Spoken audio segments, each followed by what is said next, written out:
What's up mga kapanday? So good morning. So karon mga kapanday, padulong ta sa Barangay Tigbaw, Matalom, Leyte. Ug narita ni Agi sa Barangay Santo Niño, Bato, Leyte. Mao ni ang shortcut padulong sa Barangay Tigbaw, Matalom, Leyte. Aron sa pag-attend sa ilang culmination program sa Rice Production Technology and Farm Mechanization Training. Nga kauban nato si Konsehal Ronald Helo ug si Konsehal Alfonso Tan ug ang atong Minro Officer nga si Sir Arnold Herona.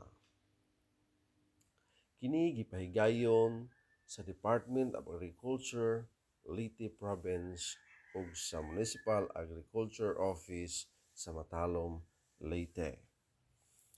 Upat kini kabulan mga kapanday ang ilang training gunad pagsugod sa pag-cultivate sa yuta sa kahumayan, kutob kini ma-harvest ang mga humay.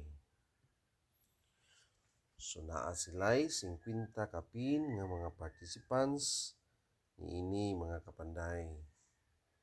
So nindot kaayo nga programa mga kapanday to enhance sa atong mga farmers diri sa Barangay Tigbaw, Matalom, Leyte.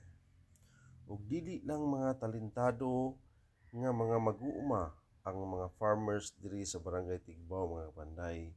Diin karon ila usab ipasundayag ang mga talento sa mga farmers sa Tigbaw sa nagkalain-laing